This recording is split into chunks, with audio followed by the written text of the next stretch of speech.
went on a solo trip to Patagonia in March, and it was unbelievable. After traveling in the day before, I started my first official day in Puerto Natales, where I drove to Torres del Paine National Park. And it was unlike anything I'd ever seen.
Later that day, I settled into my cabin where I'd be staying the next few days. I loved this place. There were so many animals throughout the grounds, and being able to see the mountains right outside was such a treat. I woke up in the middle of the night to Patagonia's notorious winds, and it did not let up the next day. With the trails that I wanted to check out closed, I stayed in the cabin for the rest of the day. I spent the next day hiking the trail to Mirador Las Torres, and the view at every turn was unreal. I could not believe I was here.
This morning felt like something out of a dream. On my last morning in the cabin, I stepped outside to one of the most beautiful sunrises I had ever seen. And then I turned and saw this.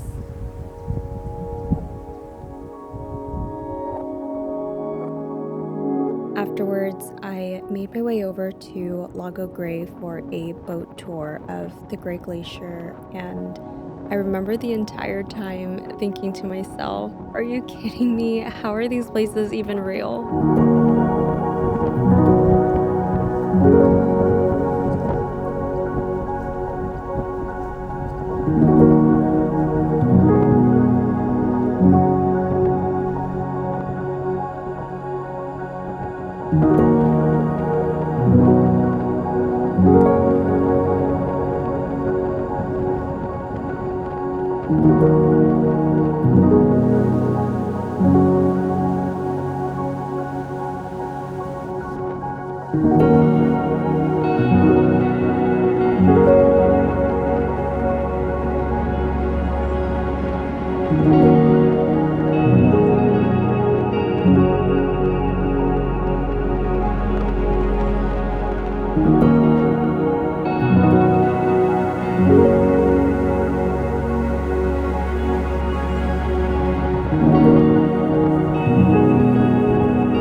After the boat tour, I stopped for one last view of the mountains in the park before heading back to Puerto Natales.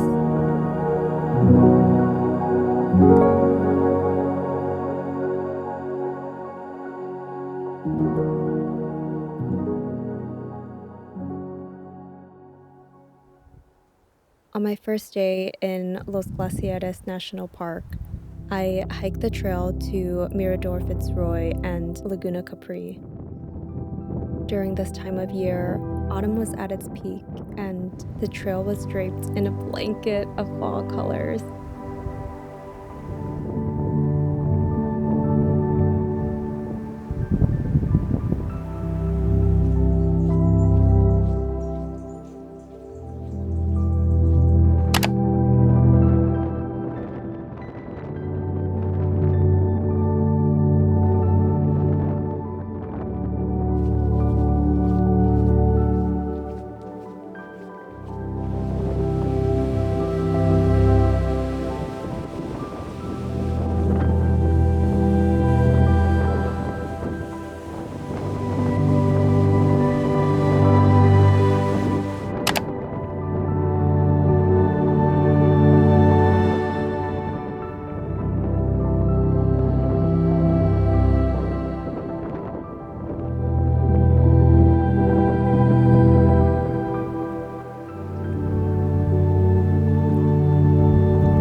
The next day, I hiked the trail to Mirador Cerro Torre, where there were a number of huge condors that were flying up above. This hike was the perfect way to end my trip in Patagonia. The mountain peaks here were insanely surreal.